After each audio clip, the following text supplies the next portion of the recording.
ഗും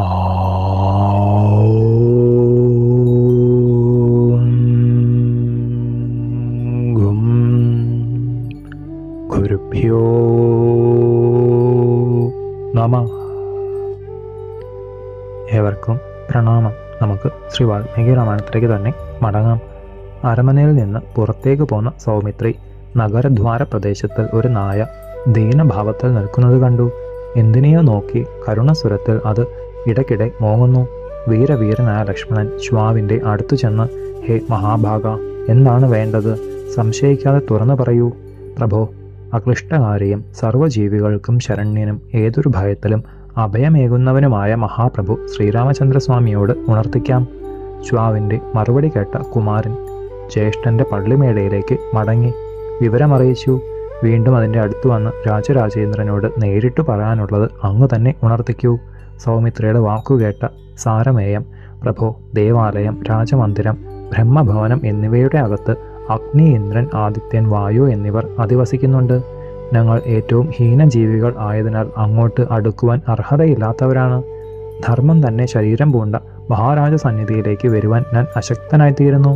കുമാര ലക്ഷ്മണ, സത്യവാക്ക് മാത്രം ഉരിയാടുന്ന അവനീപാലൻ സകല ജീവരാശികൾക്കും ഹിതമേകുന്നവനും യുദ്ധനിപുണനും 6 ഗുണങ്ങളൊത്തവനും എല്ലാം അറിയുന്നവനും ന്യായകർത്താവും സർവജ്ഞനും എല്ലാതും കാണുവാൻ കഴിവുള്ളവനും ഏതൊരുവനെയും രമിപ്പിക്കുന്നതിൽ ഉത്തമനുമാകുന്നു.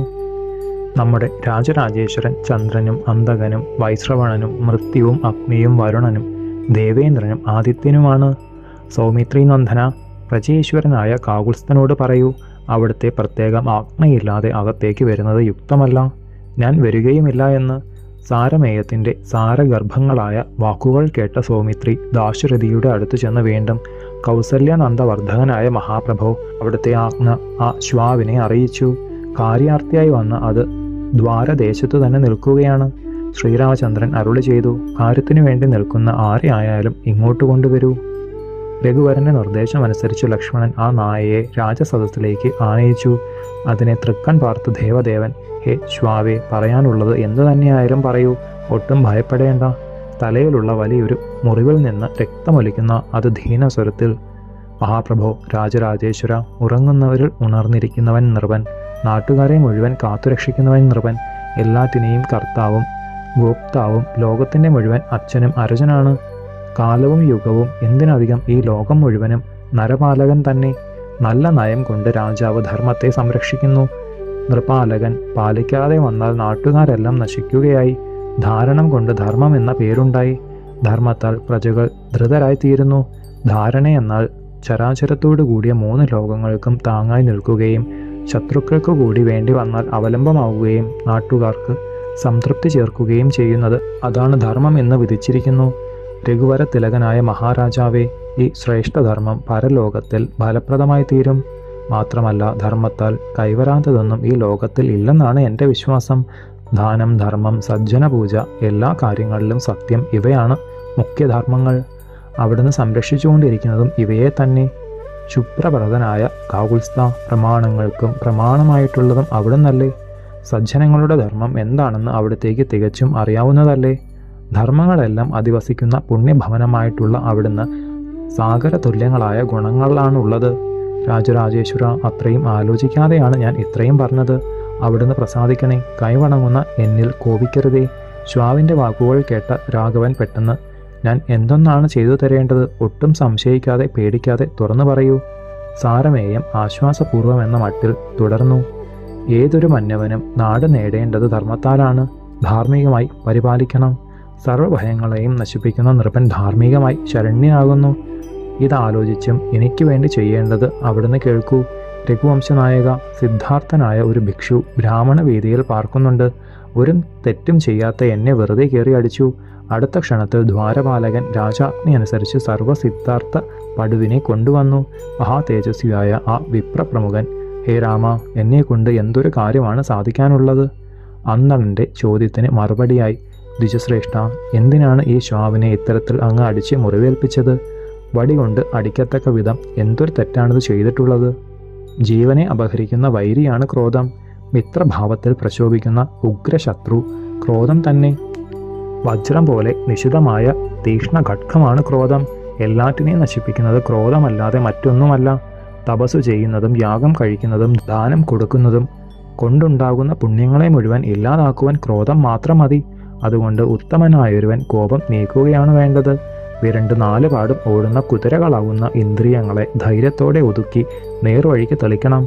മനസ്സ്, വാക്ക്, കർമ്മം, കണ്ണ് എന്നിവ നല്ലതിലേക്ക് മാത്രം ചെല്ലണം. എന്നാൽ ലോകത്തിന് എപ്പോഴും നന്മ ചെയ്യുവാൻ സാധിക്കും. അപ്പോൾ ദോഷമോ ആസക്തിയോ ഒന്നിലും ഉണ്ടാകാതെ കഴിയും. നിശിതമായ ഖഡ്ഗമോ ചവിട്ടിയ ഉഗ്രസർപ്പമോ ക്രോധാന്തനായ ശത്രുവോ ദുഷ്ടാത്മാവൊരുവന്റെ തൊഴിൽ ഒരിക്കലും ചെയ്യുകയില്ല. എത്രമാത്രം ഒതുക്കം അഭ്യസിച്ചാലും സ്വന്തം സ്വഭാവനില മാറ്റിമറിക്കുവാൻ സാധ്യവുമല്ല. സ്വഭാവത്തെ എത്രമാത്രം മൂടിവെച്ചാലും വാസനാബലം ഏതോ അത് പുറപ്പെടുക തന്നെ ചെയ്യും. അക്ലിഷ്ടകർമാവായ രഘുവംശരാജന്റെ വാക്കുകൾ സർവാർത്ഥ സിദ്ധനെന്ന ദ്വിജവരൻ കേട്ടു പറഞ്ഞു, മഹാരാജാവെ, ഞാൻ ഈ ശ്വാവിനെ തല്ലിപ്പോയി. അത്രമാത്രം ക്രോധം എൻ്റെ ഹൃദയത്തെ കലക്കിയിരുന്നു. പ്രഭാതം മുതൽക്ക് ഭിക്ഷാന്നം ഒന്നുമില്ലാതെ ഭിക്ഷയ്ക്കായി നടക്കുമ്പോൾ രാജവീതിയിൽ നിൽക്കുന്ന ഈ ശ്വാവിനെ പോ എന്നിങ്ങനെ ആദ്യം ആട്ടി. അപ്പോൾ ഇവൻ പതുക്കെ പതുക്കെ നടന്ന് നിരത്തിൻ്റെ നടുക്ക് വിലങ്ങത്തിൽ നിന്നു. അത് കണ്ടപ്പോൾ എനിക്ക് കോപം ആളിക്കത്തി. വിശപ്പുമുണ്ടായിരുന്നു. വെളിവറ്റ വിധം ഞാൻ അതിനെ വടികൊണ്ട് ഒന്നടിച്ചു. രാജരാജേന്ദ്ര, തികച്ചും കുറ്റവാളിയാണ് ഞാൻ. എന്നെ യഥാർഹം ശിക്ഷിക്കണം. അവിടുന്ന് വേണ്ട വിധത്തിൽ ശിക്ഷിച്ചാൽ നരകഭയം എനിക്ക് കൂടാതെ കഴിയുകയും ചെയ്യാമല്ലോ. ധർമ്മരൂപമാർന്ന ദേവൻ സദസ്യരോട് എന്തൊരു ശിക്ഷയാണ് തെറ്റു ചെയ്ത ഈ വിപ്രന് നൽകേണ്ടത്? ശരിക്ക് ശിക്ഷിച്ചാൽ മാത്രമേ പ്രജാരക്ഷണമായി തീരൂ. ഭൃഗു, അങ്കിരസ്, വസിഷ്ഠൻ, കശ്യപൻ തുടങ്ങിയ ഋഷീന്ദ്രന്മാരും ധർമ്മപാലകൻ തുടങ്ങിയ മുഖ്യമന്ത്രിമാരും പൗരമുഖ്യന്മാരും പണ്ഡിതവര്യന്മാരും ഒത്തുചേർന്ന് ആലോചിച്ചു. രാജധർമ്മവിഘ്നരായ അവർ, പ്രഭോ, ശാസ്ത്രം പറയുന്നത് ദ്വിജനിൽ ദണ്ഡശിക്ഷ പാടില്ല എന്നാണ്. മാമുനിവര്യന്മാർ തുടർന്നു, മഞ്ഞിടത്തെ മുഴുവൻ പരിരക്ഷിക്കുന്നവനാണ് മന്നവൻ. വിശേഷിച്ചും അങ്ങ് 3 ലോകത്തിനും ശാസ്ത്രതാവായ സാക്ഷാൽ മഹാവിഷ്ണുവാണെന്ന് ഞങ്ങൾക്കറിയാം. സനാതനനായ ദേവദേവന്റെ രക്ഷയും ശിക്ഷയുമാണല്ലോ ഞങ്ങൾക്കെല്ലാം ഉള്ളത്. ആ വാക്കുകൾ കേട്ട് ശ്വാവ് സാമോദം ചോദിച്ചു, സ്വാമിയായ ശ്രീരാമചന്ദ്ര, അവിടുന്ന് സന്തുഷ്ടനായെങ്കിൽ എന്താണ് ഞാൻ ചെയ്യേണ്ടത് എന്ന് അവിടുന്ന് ഏറ്റത് പ്രകാരം വരം തരുമെങ്കിൽ ഈ വിപ്രവര്യന് കുലപതി സ്ഥാനം കൊടുത്താൽ മതി. കാലജ്ഞരിൽ കുലപതിയായി വാഴിച്ചാൽ ഞാൻ അതീവ സന്തുഷ്ടനായി തീരും. ശേഷം ചരിതം നമുക്ക് അടുത്ത ഭാഗത്തിലൂടെ കാണാം. ഗുരുപാദങ്ങളിൽ സാഷ്ടാംഗ പ്രണാമത്തോടെ നമസ്കാരം.